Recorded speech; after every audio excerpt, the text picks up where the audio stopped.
morning, my friends, and welcome to another incredible installment from very high above all the puerile and insipid forms of Wyoming mainstream media.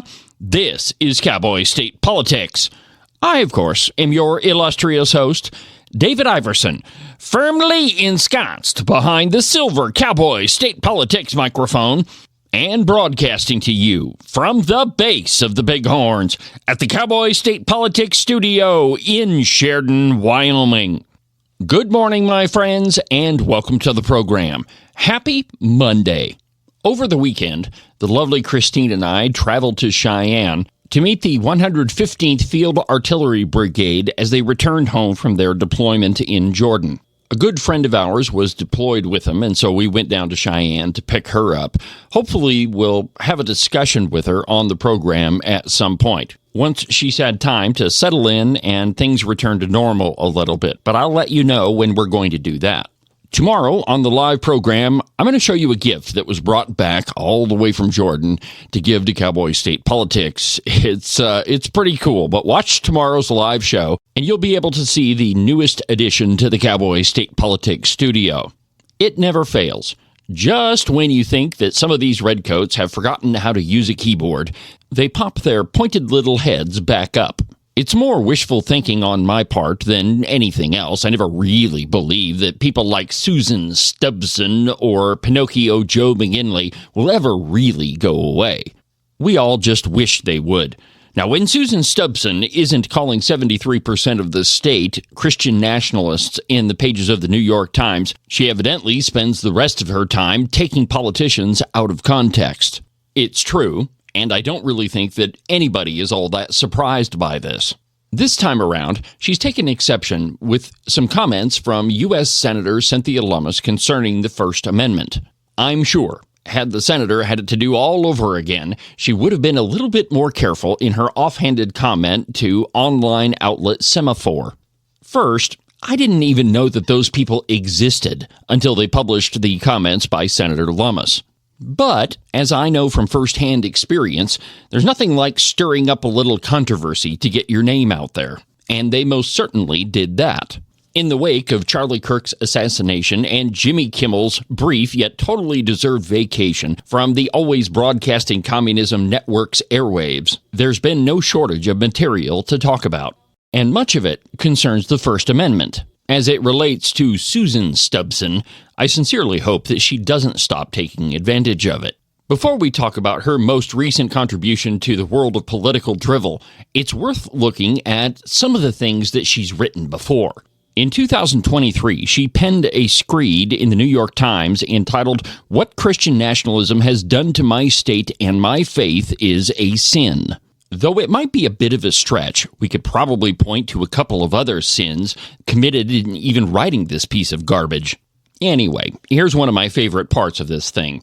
Quote, "Rural states are particularly vulnerable to the promise of Christian nationalism." Now keep in mind that Susan Stubson doesn't define what Christian nationalism is, and nobody else does that even utters that phrase, by the way. Anyway, in Wyoming, we are white, more than 92%, and love God, 71%, and Mr. Trump, 7 in 10 voters picked him in 2020. The result is bad church and bad law. God, guns, and Trump is the omnipresent bumper sticker here, the new trinity. The evangelical church has proved to be a supplicating audience for the Christian nationalist roadshow. Indeed, it is unclear to me how many Sundays whether we are hearing a sermon or a stump speech. End quote. You might think that it takes talent to insult every single person in Wyoming that voted for President Trump and the church they go to, but you'd be mistaken. It's only ignorance. The rest of the piece doesn't get much better, so I really wouldn't waste your time reading it. Unless, of course, you just want to know how misguided Susan Stubson actually is. The more I think about it, it might actually be a good thing that every once in a while Susan Stubson drops another one of her pieces, because it reminds all of us how misguided and truly liberal all those people on the other side are. And let's just be perfectly honest, it speaks volumes about the so-called news outlets that actually publish all of this stuff. This time around, it's Wildpile and the Cowpie, or Wildfile and the Cowboy State Daily.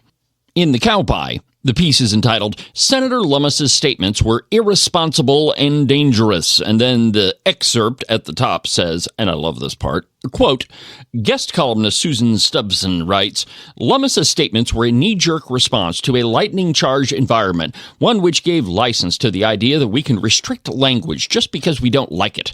Her comments were reactionary, irresponsible, and dangerous, end quote. Kind of begs the question what exactly the senator was talking about, and that was Jimmy Kimmel and FCC licenses, though you won't exactly get that from Susan Stubson. This is a classic case of taking somebody out of context in order to fit your political narrative. Let me just read you the first couple of paragraphs. Quote, in the wake of the assassination of Charlie Kirk and a poorly timed monologue by comedian Jimmy Kimmel, it was a little bit more than that, Senator Lummis stated that she no longer considered speech under the First Amendment a guarantee. Surely, the senator, an attorney who took an oath to uphold and defend the Constitution, one whose congressional ancestors crafted the language she now seeks to unwind, understands the implications of greenlighting limitations on speech. Kimmel's September 15th monologue mocked President Donald Trump and questioned the depth of Trump's grief. It was terrible and cruel, also the exact type of language the First Amendment is designed to protect. That's the point. We do not become uneasy with free speech until we are outraged. End quote. If you were just to read what Susan Stubson wrote about what Cynthia Lummis said, you would assume that our senator wants to completely unwind the First Amendment and do away with the principle of free speech. Now, let me just be perfectly clear. I've talked a lot about this subject on the live program, but this is the first time that you and I have had a chance to talk about it on the podcast. With regard to Jimmy Kimmel, he, like all of us, has a right to free speech. But he does not have a right to a television program. He works for the Always Broadcasting Communism Network, or otherwise known as ABC. Like just about all of us do, he works at the behest of somebody else. In the wake of his disgusting and frankly untrue comments, several ABC stations decided that they weren't going to air Jimmy Kimmel Live, which is entirely their prerogative. And then parent company Disney said, we're not going to do that either. In my mind, that's exactly how it should work. Let the free market handle it. It's a private business. The government doesn't need to be involved in it at all. Generally speaking, that's what happened. Individual stations said, we're not going to air that crap. Disney pulled him off the air. And since then, I think that they've all decided that they'll put him back on after his little hiatus. However, there was one more little wrinkle in this. FCC Commissioner Brendan Carr weighed in on it. In an interview on CNBC, Carr suggested that Jimmy Kimmel Live is not in the public interest because he misled the American public on the assassination of Charlie Kirk. Stations like ABC, CBS, and Comcast have broadcast FCC licenses. If your news program appears on a cable network, like DirecTV or Cox Communications or Spectrum, well, then that's private. They don't broadcast anything like the other stations do, and thus they don't need an FCC license. It works the same way for this program. I don't have to have a license to broadcast over the internet at all. But if you do have that license, it's a totally different thing. Now, here's what Brendan Carr said on CNBC. Well, look, I can tell you, Jimmy Kimmel is no Johnny Carson, and the issue that arose here where lots and lots of people were upset was not a joke. It was not making fun or pillaring me or the administration or the president. It was appearing to directly mislead the American public about a significant fact of probably one of the most significant political events we've had in a long time. It's really the most significant political assassination we've seen in a long time. And so I don't think anybody's going to try and defend what Kimmel said. And I certainly defer to the decision making of the company itself in terms of saying this was beyond the bounds. But I do wonder, and I think many people do, whether you really are just targeting comedians who who typically through the years have made fun of political figures in a way that because the president simply is offended by it.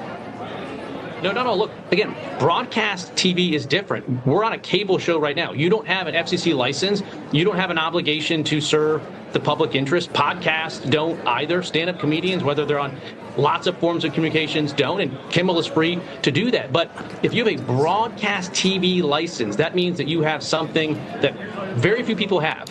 and you're excluding other people from having access to that valuable public resource. And it comes with an obligation to serve the public interest. And again, over the years, there's been a rule in place at the FCC that local TV stations get to preempt programming that they don't think meets the needs of their communities. But recently, these national programmers, ABC, Disney, Comcast, NBC, they've been exercising outsized control and power over those local TV stations, and there's been no pushback. And this is a very significant moment because local broadcasters are now pushing back on national programmers for the first time that I can think of in modern history. And that's one of the things we want at the FCC. We want to empower local broadcasters that have the public interest obligation to push back on national programmers so that people have more choice. The long and the short of that thing is Carr insinuated that Jimmy Kimmel's program does not serve the public interest, which means that it would fall outside of the broadcast license of ABC. Before we go any farther, let's get a word in from our sponsors. Cowboy State Politics Monday Reload is brought to you by Morton Buildings. I know I keep warning you guys about this, but that snow, it's about to start falling, and all of those fun summertime playthings that you have, the boat, the motorcycle, the four-wheeler, the side-by-side, they're about to be living in a snowbank. Now, you could have prevented this unfortunate circumstance simply by calling Marcos and Jesse at Morton Buildings. Their phone number is 307-674-2532. They're the experts in metal building construction. They've been doing it longer than anybody else around, and they definitely do a much better job. So it doesn't matter what type of building you're thinking about, give Marcos and Jesse a call. Again, their phone number is 307-674-2532, or you can check them out at their website, mortonbuildings.com.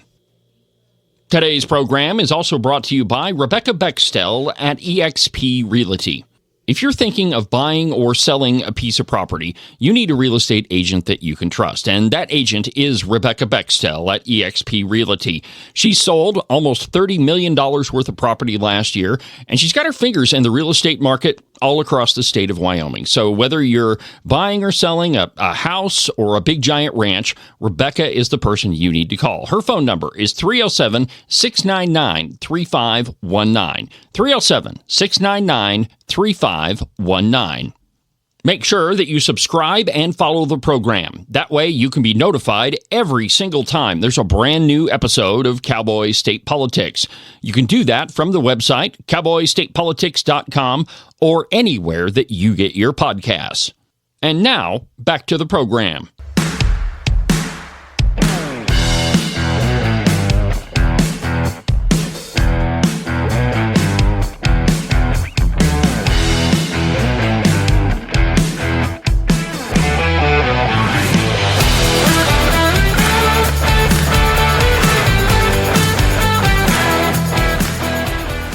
The other thing that Carr said, and you've probably seen this in news reports, is he said, well, we can do this the easy way or we can do this the hard way. And that's what a lot of commentators zeroed in on, including some in Wyoming.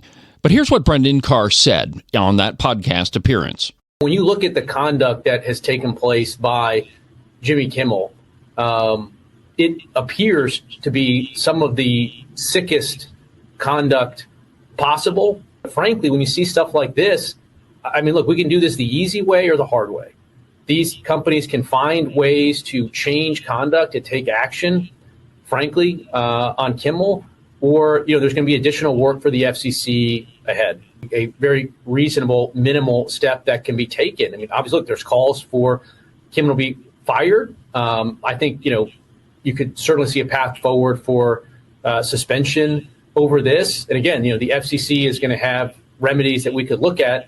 Not artful, to be sure, but Brendan Carr doesn't exactly come out and say Jimmy Kimmel needs to be fired. He suggests that there's remedies that the private parties, the broadcast companies, could take.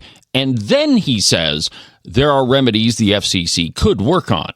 Obviously, not the most delicate way that he could have put any of this, but still, he didn't say the guy needs to be fired. Later on, a couple of days later, Brendan Carr clarified what he meant on that podcast appearance. Now, I'm not a really big fan of clarifications of comments because you've had some time to think about what you said and come up with a crafty response. But there again, All of us say things in the heat of the moment that we later regret or that we didn't mean. That doesn't mean, of course, that we don't get to play both sound bites back to back and say, well, this is what he said the first time, and here's what he claims that he meant. So we still get to do that. And I suppose when you're a public official, those clarifications are important. So here is what Brendan Carr said a couple of days later after the whole we can do this the easy way or the hard way business. A lot of Democrats out there that are engaged in a campaign of projection and distortion. And distortion is they're completely misrepresenting the work of the FCC and what we've been doing. I saw there was a letter from some Senate Democrats that said the FCC threatened to revoke the license of Disney and ABC if they didn't fire Jimmy Kimmel, and that did not happen in any way, shape, or form. And what I spoke about last week was that when concerns are raised about news distortion, there's an easy way for parties to address that and work that out. And in the main, that takes place between local television stations that are licensed by the FCC and what we call national programmers like Disney. They work that out, and there doesn't need to be any involvement of the FCC. Now, if they don't, there's a way that's not as easy, which is someone can file a complaint at the FCC, and then the FCC, by law, as set up by Congress, has to adjudicate that complaint. And what I've been very clear in the context of the Kimmel episode is the FCC, and myself in particular, have expressed no view on the ultimate merits had something like that been filed. Now that we've got a full picture of what Brendan Carr said, let's get back to old stubby Susan Stubson and her criticism of Cynthia Lummis. Senator Lummis's comments came out in an article on Semaphore. Here is exactly what Senator Lummis told them. Quote, "An FCC license is not a right. It is really a privilege. Under normal times and normal circumstances, I tend to think that the First Amendment should always be sort of the ultimate right, and that there should almost be no checks and balances on it. I don't feel that way anymore. I feel like something's changed culturally, and I think that there needs to be some cognizance that things have changed. We just can't let people call each other those kinds of insane things and then be surprised when politicians get shot and the death threats they are receiving, and then trying to get extra money for security." End quote. I've posted a link to that article at cowboystatepolitics.com so you can see Senator Lummis's full comments in context, which is a luxury that was not afforded to Senator Lummis by Susan Stubson. To be perfectly crystal clear, the government doesn't have any place regulating speech whatsoever. In fact, that's expressly what the First Amendment prohibits. Quote, "Congress shall make no law respecting an establishment of a religion or prohibiting the free exercise thereof or of abridging the freedom of speech or of the press or of the right of the people to peaceably assemble and to petition the government for a redress of grievances." But that's not really what she's referring to anyway. The quotation starts, "An FCC license is not a right. It really is a privilege." If you take that out of context, which is what Susan Stubson did, it completely changes the meaning of what Senator Lummis was saying. While I definitely don't agree with the second part of that quotation, if you leave off the first 12 words of what she said, it completely changes the meaning of it. From Susan Stubson's piece, and I quote, "We can choose to look at these expressions or ignore them, not because the government restricted it for us, but because our democracy," we don't live in a democracy, Susan, "gives us agency. We are free to look away. Yet, Lummis said, quote, "Under normal times, I tend to think that the First Amendment, etc." Notice that she didn't include those first 12 words. Why? Because Stubson dishonestly wants to make political points. Because that's what Susan Stubson does. Personally, I don't think the FCC should have been messing around in any of this. I don't think that Brendan Carr should have weighed in at all. And Senator Lummis's comments were inartful at best. Pretty soon, the FCC is going to be yet another government agency that we don't need because they don't really serve a purpose anymore. Just about everybody gets their news and television from the internet, and thus there's no need to tune in to any broadcast station.